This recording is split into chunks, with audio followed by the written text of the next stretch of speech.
지금으로부터 10년 전 제가 조사해본 결과 국내에서 구매 가능했던 오픈카의 종류는 대략 30종 이상이었는데요. SUV 광풍에 힘입어 자동차 회사들이 연달아 오픈카 손절각을 잡으면서 지난 10년 사이에 수많은 오픈카가 단종되었습니다. 제 조사 결과 국내에서 철수하거나 단종된 오픈카가 절반이 넘는 무려 18가지나 되더라고요. 자동차 회사들이 신차 발표는 최대한 시끄럽고 요란하게 하면서 단종시킬 때는 소리 소문 없이 사라지다 보니 기자님들이 관심도 받지 못하고 기사 한 줄 없이 단종되기가 부지기수입니다.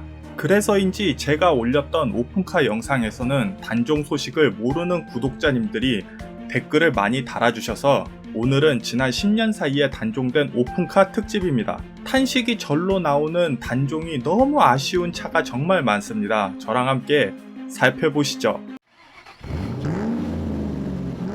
자, 먼저 프랑스 국민차 푸조부터 살펴보죠. 세계에서 가장 많이 팔린 오픈카 시리즈 207cc와 308cc. 저는 이 두 가지 차 보면 프랑스 사람들이 역시 풍광을 좀 즐길 줄 아는 사람들인가 보다 그런 생각이 들었었는데요. 다른 건 몰라도 정말 착한 가격에 오픈되는 게 너무 매력적이었는데 지금으로부터 5년 전쯤인 2015년경 푸조가 오픈카 라인업을 싹 정리하고 확실히 장사하기로 마음먹은 다음부터는 SUV 테크에 몰빵을 찍으면서 2019년까지 매출이 엄청 뛰었다고 하더라고요. 덩달아 함불 모터스까지 매출이 뛰었다고는 하는데 저는 CC가 없어진 푸조가 매출이 뛰면서 다른 자동차 회사들에서도 오픈카가 찬밥 신세가 되는데 결정적 역할을 했다고 봅니다.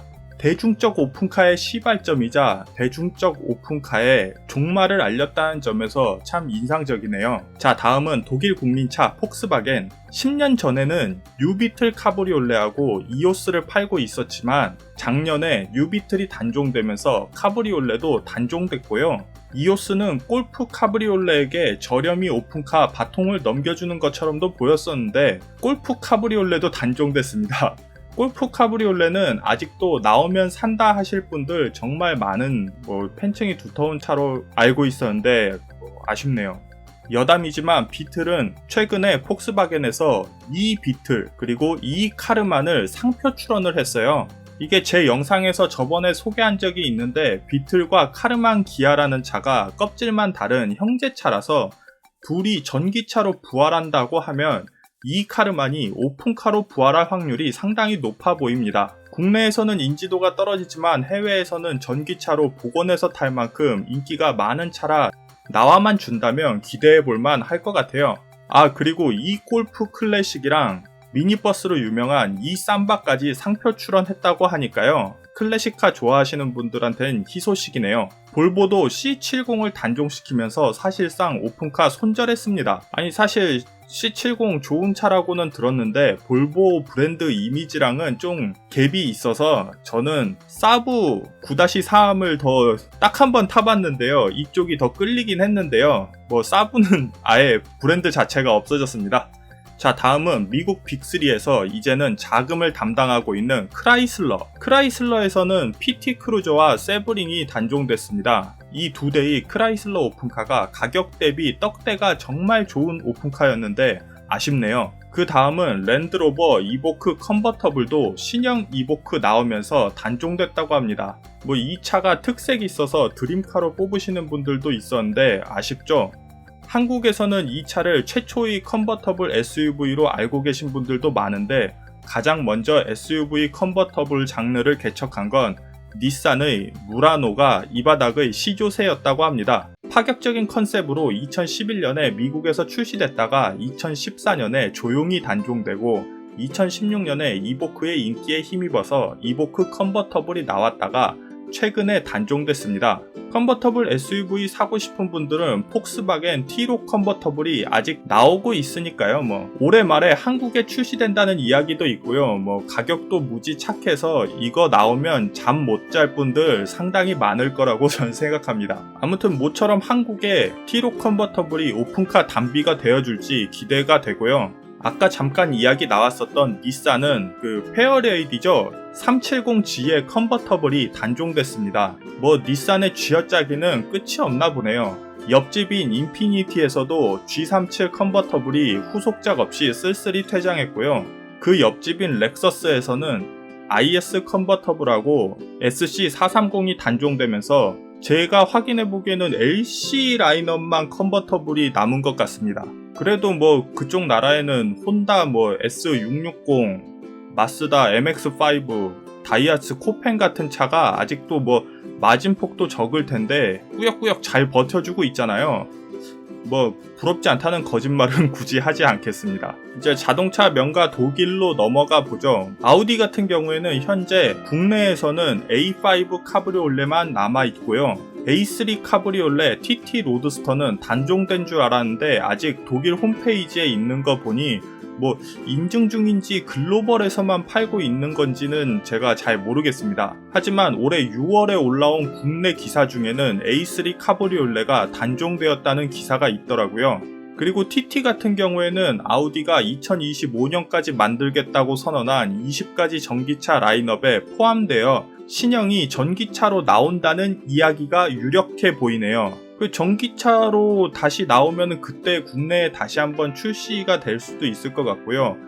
그러면은 약간 보급형 타이칸 느낌? 뭐 그런 느낌이 좀 날 것 같아요. 아무튼 가격 대비 완성도가 높을 거라고 저는 뭐 예상해 봅니다.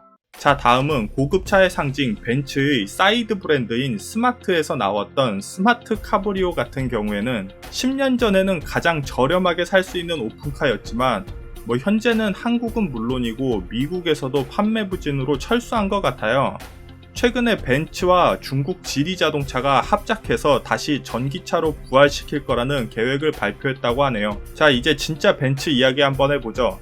10년 전에 판매되던 SLK 라인업은 단종되었고 최근에 SLC도 단종되면서 로드스터는 SL만 남긴 상태이고요. 해외 시장에서는 AMG GT 컨버터블도 판매가 되고 있는 것 같지만 지난달에 나온 기사에 앞으로 향후 최대 C클래스, E클래스, S클래스들의 쿠페 및 컨버터블 차량에 대한 순차적 단종을 시행할 계획이라고 하더라고요. 그러니까 최대로 봤을 때 이걸 다 단종한다는 거고 몇 개는 살아남을 수도 있다는 얘기죠. 사실 몇 년 전에도 BMW와 벤츠는 컨버터블 라인업을 정리를 한 해 만에 뭐 그런 소리가 많이 나왔었던 걸로 제가 기억하는데요. 아무래도 이번에는 벤츠가 코로나 여파 등으로 정말 오픈카 라인업을 좀 대대적으로 정리를 할 수도 있을 것 같아요. 자, 그러면은 BMW의 거치가 궁금해지는데요. 국내에서는 4 시리즈 컨버터블과 G4, M4 컨버터블 뭐 요 정도를 판매하는 중이죠.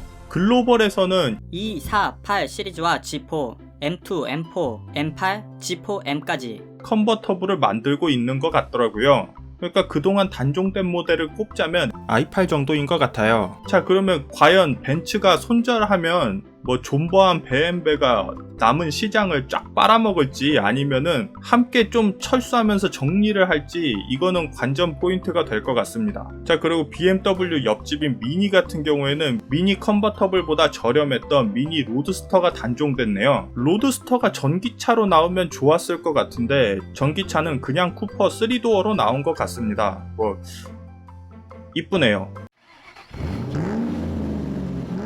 지난 10년 한국에서 철수하거나 단종된 차들은 대부분 7천만원대 이하의 오픈카들로 사실상 저렴한 오픈카 시장의 선택지가 국내는 말할 것도 없고 글로벌에서도 많이 줄어든 것 같네요. SUV 인기가 얼마나 갈지 모르지만 오픈카가 다시 한번 고급차의 이미지를 공고히 할 것 같다는 예상이 되는 만큼 아주 오래 살다 보면 한 번쯤 오픈카 열풍이 돌아올 것 같다는 기대도 되네요. 그때는 부디 꼭 좀 현대나 기아에서 대박 상품 하나 만들어주면 좋겠네요. 자, 그럼 현기에서 오픈카 만들어주는 그날까지 젠틀맨 여러분 모두 건강하시고요. 이렇게 얘기하니까 무슨 불로불사의 주문 외우는 것 같네요. 젠틀하게 구독과 좋아요 부탁드리면서 그럼 See you.